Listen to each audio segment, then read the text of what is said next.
So welcome to Bird Chat for Tuesday, January 28th. I'm Ann Swain from Sawmill River Audubon. I want to thank Lynn Salmon from the Sawmill River Audubon Board, who's being a co-host tonight to keep track of Zoom stuff. And as you're coming in, just want to give you a heads up on upcoming Bird Chats. Second Tuesdays, we do the share night. So if you have pictures or an eBird checklist you want to show and share, we'll help you practice the screen sharing beforehand or make sure it's working. And that makes an interesting night. And then on fourth Tuesdays, we try to do topics. And I've lined up a couple of kind of cool topics here.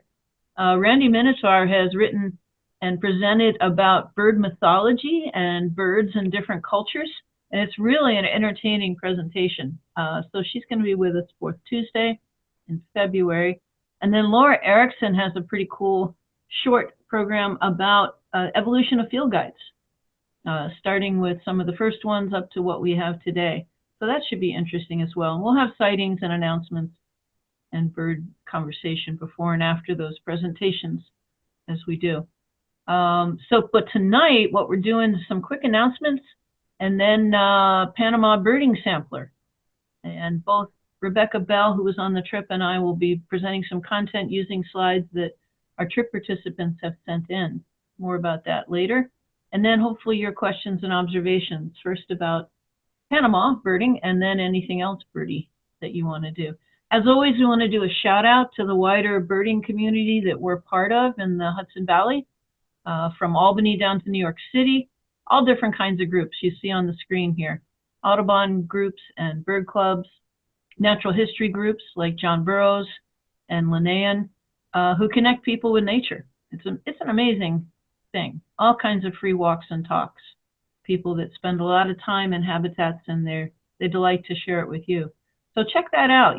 Take time to connect with different groups, and I'll talk about some ways to do that tonight. All up and down the Hudson Valley. Here's a geographic look at where some of those groups are. And if you have a walk or talk you want to advertise, send that along. Some people have done that tonight. Thank you. And another way birders connect now is on a whole nother social media channel called Discord. And there's a New York Birding Discord, which has different sections for all the different counties and areas in New York State. One way people are keeping track of that rare goose in the Hudson Mohawk section of the New York Birding Discord. The tundra bean goose, which I have yet to see, disappeared briefly today. Hopefully it'll return. Anyway, if you go to our bird chat, you can connect with this link up at the top and learn more about Discord. And if you want to learn from the very beginning, 0 to 60 on using a Discord, Steve's YouTube presentation that we did here on Bird Chat is on our YouTube channel. And that'll take you from the very beginning, how to get started in Discord, how it works, and then how to connect with the New York Birders Discord. So check that out on our YouTube channel. So the big event we want to put front and center for you is happening this Saturday, up and down the Westchester shoreline of the Hudson River, and also down in the city. There's going to be an eagle spotting, and further north as well. So that's Eagle Fest, celebrating the return of the bald eagle to the lower Hudson, and it's turning out to be a fantastic winter for bald eagles, better than we've had for the past few years.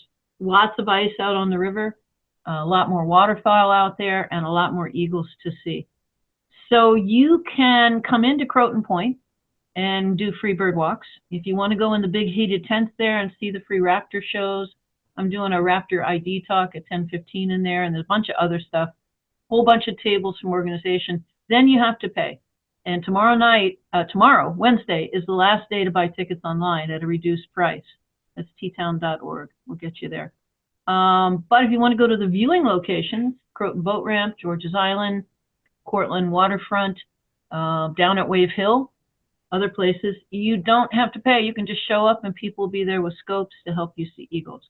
So that's this Saturday, and it's looking great, guys. You should check out all the activities that are going on. And Wave Hill asked if we'd particularly give a shout out to those of you who would find this one convenient.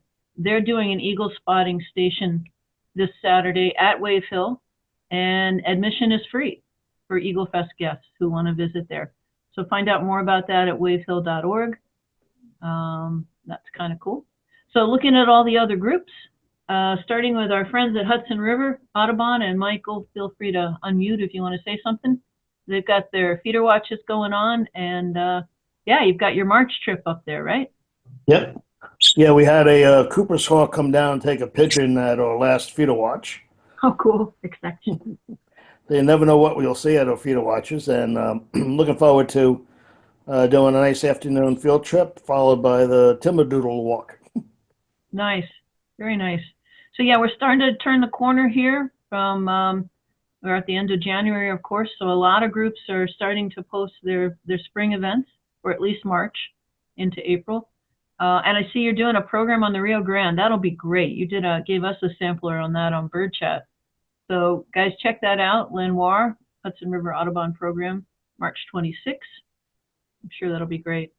Oh, so hey, Dean, I think it was, called our attention to this great exhibit happening at the Bruce Museum. And it's only running through, I want to say, the 9th of February. It's going to disappear soon. So some of us are going to do a pop-up field trip next Tuesday. If you want to join us, we're just going to meet 10 a.m. at the museum, but you'll have company and other birders to roam around with, and we'll probably share some lunch together afterwards. Free admission on Tuesday, which is another great reason to go. But if you want to go other times, I know Westchester Library has free passes. It's about $20 for an adult otherwise. But you can get a free pass at Westchester Library, maybe some others too. This looks like a great exhibit. And some of us are gonna, I know I'm gonna go next Tuesday. So if you want to do that, jot it down, join us. Might be some carpooling from different places, so ask around. Yes. Somebody might need muted, I think. So just to shout out some programs, some outreach programs from Sawmill River Audubon. Here's one I'm doing next Thursday. Various libraries sponsoring that. There's always a lot of interest in owls, and we really want to get out that third point, you know, good owl etiquette this time of year. So that may be of interest to you. It's on our website. Rockland Audubon is going to do a screening of flyways. And if you haven't watched that, that is an amazing documentary, how people are studying this. And, you know, the challenges. The birds like the far eastern curlews, lesser yellowlegs, red knots. So they're going to be screening that in Rockland County, if that's convenient for some of you. It's pretty easy to get to right across the Tappan Zee. I know that because I went and did their January program, and it wasn't far from Millwood to get there. It was good. So Murren's Bird Club, we want to give a shout out to them. They've got some good programs, especially the thing to notice, like if you go to these different Audubon chapter and bird club sites, it also gives you an idea of where to go at different times of year, right? Even if you don't go on their field trips, you can learn where the good birding hotspots are and when to go to them. So here's 2 walks that they have coming up. Going to be in Rye, Tom, on Sunday, March 2nd. And they're going to the Black Dirt like many of us are. I'll tell you more about that. Putnam Highlands is doing an Eagle Watch the Saturday after Eagle Fest at Boscobel. So it could be even more things to see then, or different things. And they're also going to the grasslands on February 22nd. And that's a great trip to take for a lot of reasons. So we got the idea from Hudson River to do a feeder watch. So Sawmill River Audubon is doing a feeder watch every Sunday, 10 to 12 at the Croton Point Nature Center. And that's a free drop-in, no registration. Come by and meet up with our folks, watch the birds at the feeder there. That's a place where you can sometimes have bald eagles as a feeder bird as they come by the point. So that's kind of cool. So check that out. And our thanks to board member Valerie Lyle, who's coordinating that, and volunteers, many of whom on the talk tonight are making that happen, like MJ and others. And so in our ongoing partnership with Lyndhurst, we're also doing an Eagle Watch the Saturday after Eagle Fest. So you just bring your chair, come hang out with us. We're just going to sit by the river and see what comes by. So that's a kind of a river frontage below the spooky looking Lyndhurst mansion. You know that was used for Dark Shadows, right? You remember that ancient series. But you can drive right down close to the river, bring your chairs, and watch with us and see what comes by. That's a neat thing to do. And this exhibit's just got a couple more days. If you haven't gotten there, a lot of the people who have been kind enough to share their photos online here, like Ada, Rebecca Bell, and others, have pictures that were selected for the Centennial Photography exhibit honoring New York State Parks. Rockefeller State Park Preserve coordinated that. So it's at the Warner Library in Tarrytown. And yeah, it's running through January 31st. So if you haven't gotten there, you might want to get there. So if you're going to buy bird seed this winter, and I know many of you do, make sure you buy it from a conservation group. A lot of different groups. I know Bronx River Sound Shore is in the midst of their seed sale. And many groups, nature centers, sell bird seed. We do as well at Sawmill. So that's a great way to buy bird seed, is buy it from a conservation group. So you're kind of helping birds two ways there. So we have it through the winter. And if that's of interest to you, check out our website. I really like Humana's Lunch and Learn series. I've been mentioning those here at Bird Chat, and they've got another great one coming up on February 5th. This is actually a presentation Clay Sutton did at the Hawk Migration Association's 50th anniversary conference in this past November. So this is a really wonderful talk by Clay Sutton about his 50 years watching hawks. So check that out. It will be recorded, but register so you find out. You can't watch it live. Yeah, so Humana Hawk Migration Association of North America. They do a lot of good work. They have a lot of education stuff. So good website to visit. Shout out to South Shore Audubon and their trips coming up. You're going to bird Long Island. They'd be good people to do that with. You can see some trips on the screen there, ssaudubon.org. And then the Linnaean Society has some pretty interesting trips come up. And I wanted to call your attention to their Birding the Met field trip, where they have leaders and commentators walking around the Met and looking for the birds in the artwork. That sounds pretty cool, right? And discussing the significance of those and the provenance. So you do need to be a member of Linnaean to go on their field trips. And you want to get in on that registration. It opens and closes. So that registration opens February 10th for Birding the Met, which sounds like a pretty cool field trip idea. Maybe somebody from our groups will go there and then we'll reproduce it. It's a nice way of saying plagiarize. That sounds like a cool field trip. And you can see the other ones they're doing too. So yeah, we have field trips like all the groups I just put on the screen. I definitely want to encourage you to get outside birding with us or with another group. And we are doing some field trips outside the county. This is one coming up. We're going to head to the grasslands Monday, February 10th. So next Monday, meet out there 4:30 and wait as dusk falls to watch the short-eared owls come out and hunt like giant moths in the grassland. If you haven't done that, this is basically a drive-up field trip, very accessible.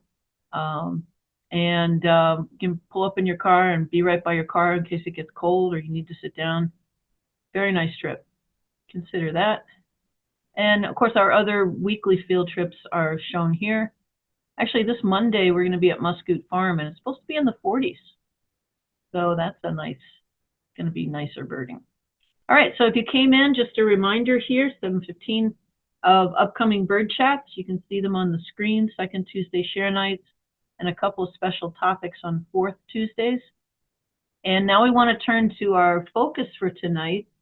And we want to do a sampler of Panamanian birding and a little bit about the canal, given the current life going on in our nation.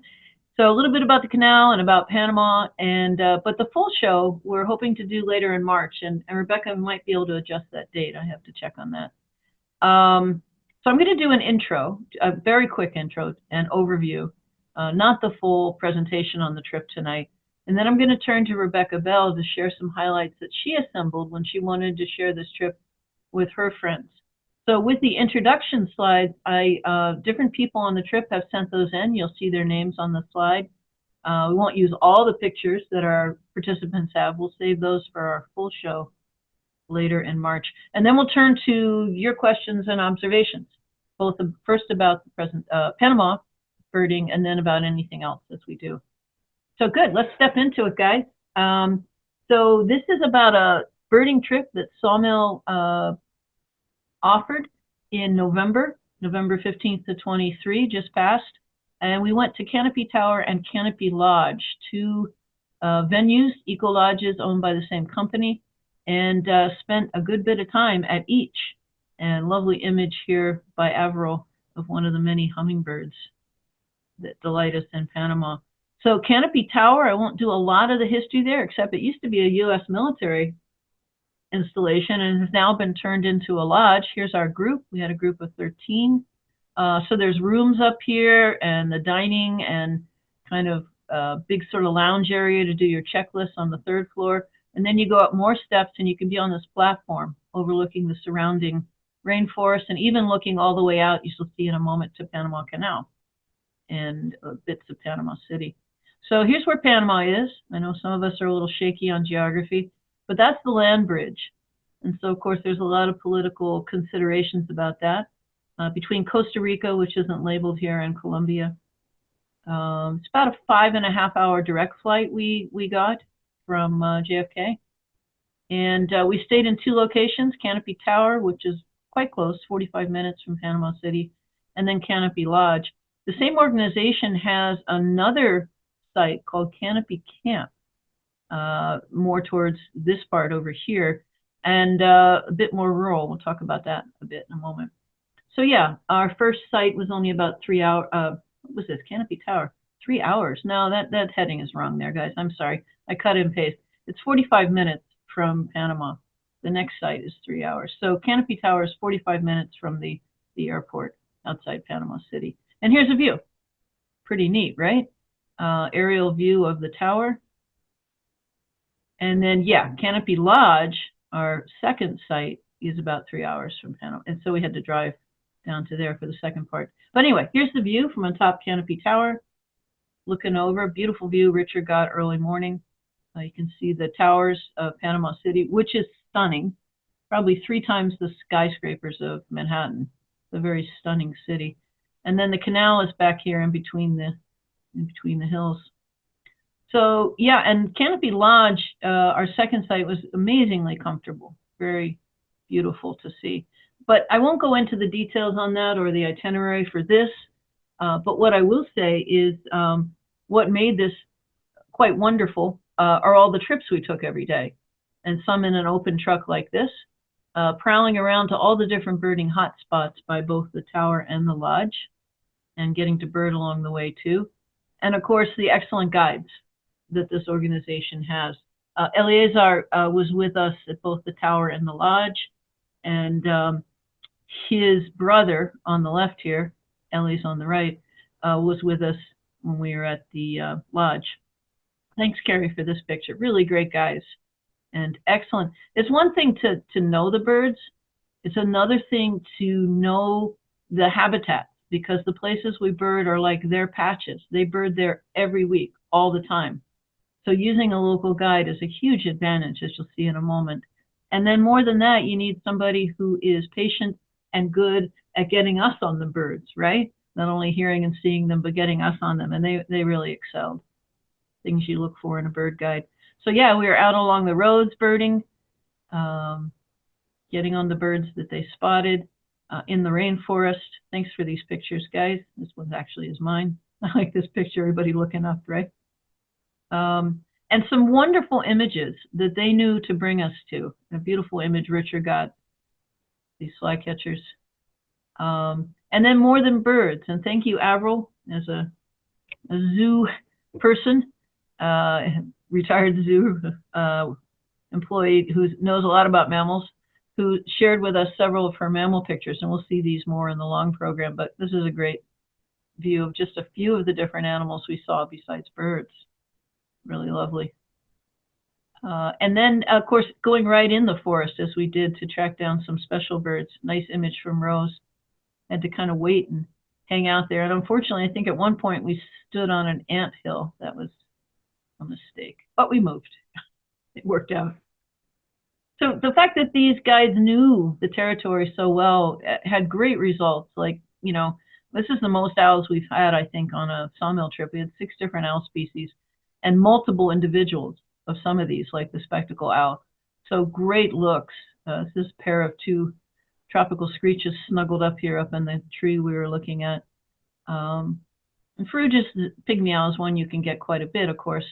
But some of the others are a bit more challenging. So what I want to do now is save plenty of time for Rebecca to share the highlights. She had prepared this for, if you want to go ahead and start your screen share, Rebecca. Rebecca had prepared these highlights to share with her friends group after the trip. And so she had it ready to share with us tonight, which I'm very pleased by. All right. Thank you, Rebecca. So, yeah, this is actually a photo that Anne already shared. This is our whole group in front of the canopy tower. As Anne said, it was built when they were constructing the Panama Canal as a radar tower. The interesting thing about this building is it was made of metal. And as a result, noise really carried. And so one of the quirky things about staying in this building was that they had to turn the water off between 10 p.m. and 5 a.m. because it would literally make so much noise if somebody flushed the toilet or washed their hands that it would wake everybody up. So that was one of the very quirky things about this trip, that you were very restricted in the hours when you could use the facilities. But the accommodation was lovely and food was great. And the view from the dome on the top was just absolutely fantastic. So this is looking out from the top of the tower. And as you can see, this is the Panama Canal. And this is one of those gigantic container ships. And the scale of this is really quite something. Each one of those rectangles is the kind of thing that you see on 287 on the back of a tractor trailer. So if you just think about how many of those there are and the scale of the size of that ship, it really boggled the mind. And seeing those ships navigating the locks at the Panama Canal with literally maybe a foot or two of clearance on each side of these gigantic ships was quite something. But yeah, they've carved this canal through the mountains, and so you can see the scenery all around.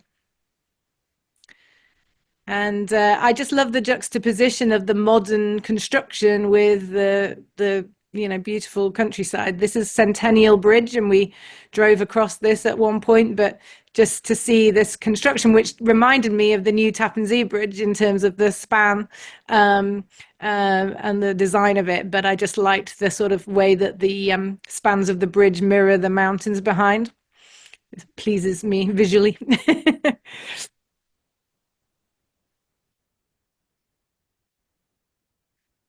And there were some beautiful sunsets and sunrises from the top of that tower. And this one is an interesting one. I'm told by somebody who knows more about these things than I do that this effect is called crepuscular rays. But it just was a very beautiful sunset from the top of that tower. And you just have this 360-degree view all around with nothing obscuring it. So that was one of my favorite things. And I took this picture to show people what my typical attire was like on a day of this trip. This was my first birding trip with Sawmill or any organization like this. So I really was a newbie. I didn't know what to expect. But people were very friendly and helpful to a newbie. And most of the time I was wearing, long pants, had my socks pulled up. And one of the interesting things was that we had to put sulfur powder on our ankles to stop chiggers climbing up our legs. So before we would go out on a trip, we would bash these socks filled with yellow powder all over our legs to try and stop chiggers. But this was our birdmobile, which was this open van that took us out on excursions. And yeah, now some of the species that I was thrilled to see. I believe we saw something like 267 species in the 8 days that we were on this trip, which was phenomenal. For somebody like me who's never been on a birding trip, it really exceeded my expectations in terms of the amount of things that we were meant to see. But I'm primarily a photographer, and so I was not so much interested in just seeing things in the distance, but in getting good close-up pictures. And hummingbirds were one of the things that were just a delight to see because there were so many different varieties and they were so close to us. So we were really able to get great pictures. So this is a snowy-bellied hummingbird living up to its name. This is the fairly iconic bird of that part of the world. when I've shown this picture to other people, they've always mentioned Fruit Loops because I guess the toucan is on the cereal box. But this is the keel-billed toucan. We did see these totally in the wild. This is, as you can probably tell, is at a feeder because you can see the hummingbird feeder behind. But at the Canopy Lodge, they had fruit feeders that they would refill several times a day, and then the birds would just come flocking in. And so it was a great opportunity to get close-up photos of things. This is one of my favorite birds that we saw on this trip. It's a motmot, and there are, I think, 4 different species of motmot. This one is a lessons motmot, and I just love the coloration, but particularly the double tail, I think, is a very unusual design of tail with that sort of thin bit and then the little extra bit at the end. I just thought that was really intriguing design of tail. And the coloring on that is just gorgeous.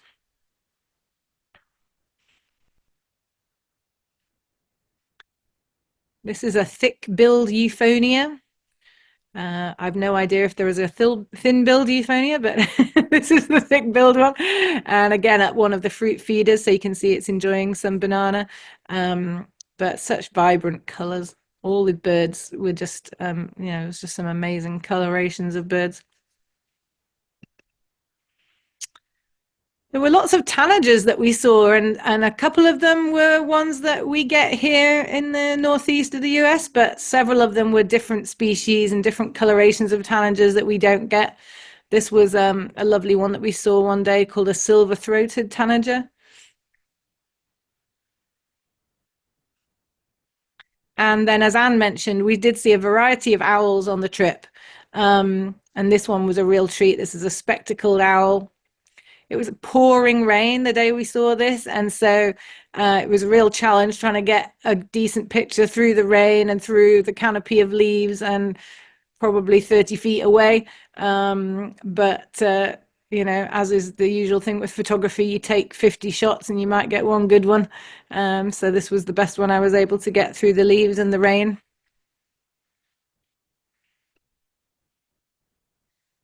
This is a collared aracari, which I believe is a different kind of toucan. But again, just love the bright colors and such a striking bird.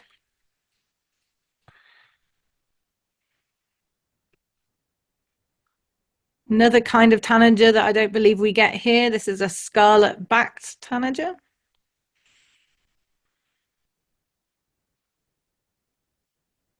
This one has a delightful name. This is the chestnut-headed orapendula. And this one also makes a really unusual noise. When we were staying at the Canopy Lodge, you don't have any glass in your windows. You just have screens on the windows, and so you could hear the bird noises outside your room. And I heard this bird making this such a strange noise. It almost sounded like it was gurgling water, and had to go out and investigate. And it was one of these guys making a very unusual sound.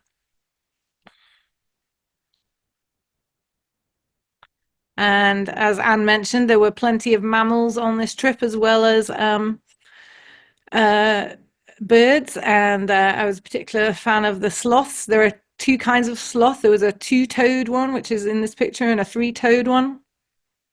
This particular one, we went out on a night tour the night before to look at some animals who were nocturnal. And this sloth was in this same tree 12 hours earlier, and all curled up. And then when we came down for breakfast the next morning, this sloth was eating breakfast too. So it was easier to get a photo the next morning when it wasn't dark.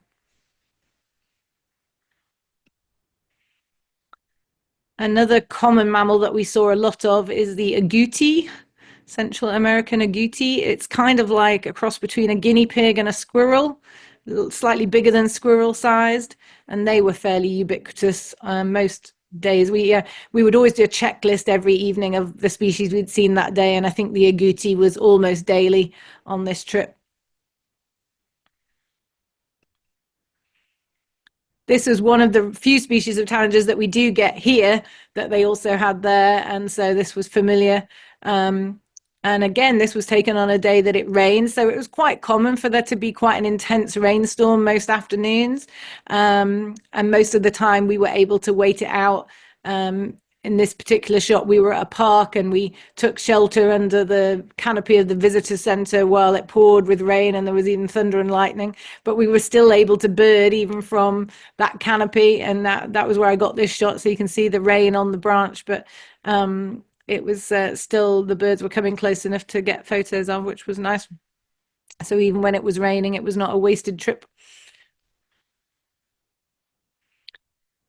There's one of the mammals that Avril had a picture of earlier. This is a coati. I'd sort of describe it as like a bigger raccoon red panda kind of size, if you've ever seen the red pandas at the zoo.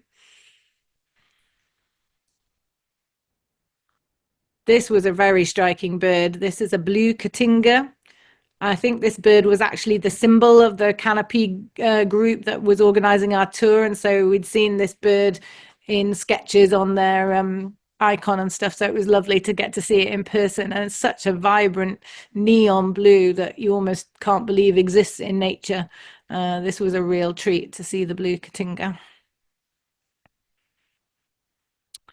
Howler monkeys, they were one of the more frequent mammals that we encountered. And they were very early in the morning, living up to their name and howling. And when we would go up on the top deck at 6 a.m. to see what was waking up, you could hear this howling through the woods, which was quite disturbing the first few times you heard it when you didn't know what it was. After a while, you got used to it. But that monkey is literally suspending its entire body weight from its tail. So they're incredibly strong. Another species of hummingbird that we saw. This is the blue-chested hummingbird.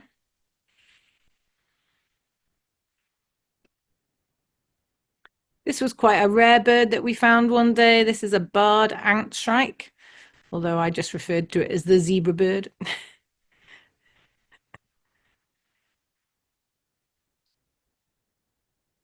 Another variety of tanager. This was a blue-gray tanager.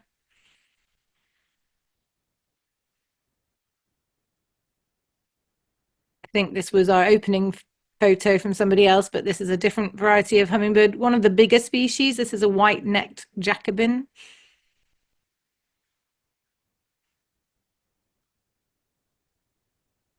And a rail, although slightly different than the rails that you would see in New York. This is a grey-cowled wood rail with bright red feet and all this very distinctive colouring.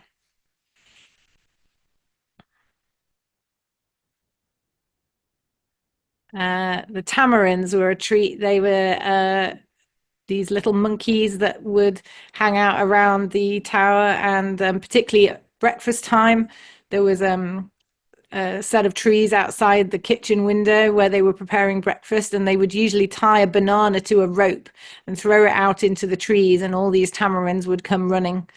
And I just found their faces so expressive. They just were able to conjure up so many different expressions. And this next picture is a group of them. I think it's notable for a couple of reasons. One is you can see how long their tails are.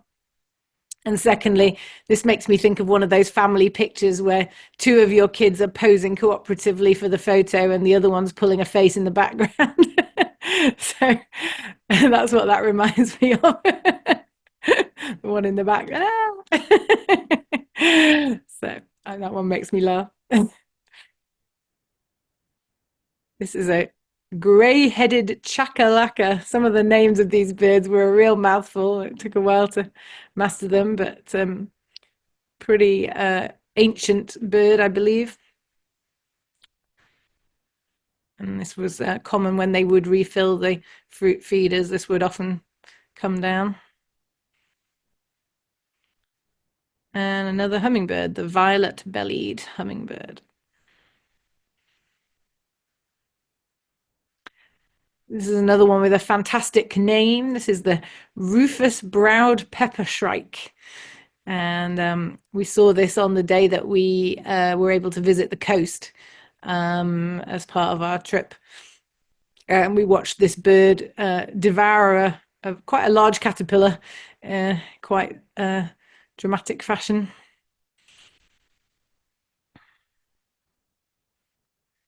One of the neat things was we got to see birds like parakeets in the wild. You know, we're used to seeing them in the US as pets, but they were flying freely around, and that was kind of a neat thing to see them in the wild. And this bird may look fairly unremarkable, but this was a real rarity that we got to see.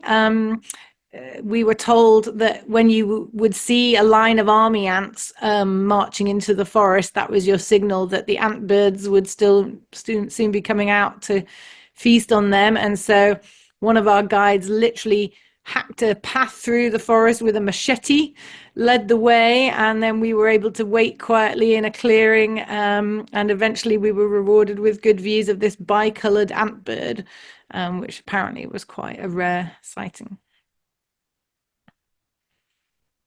And that's all I have to share.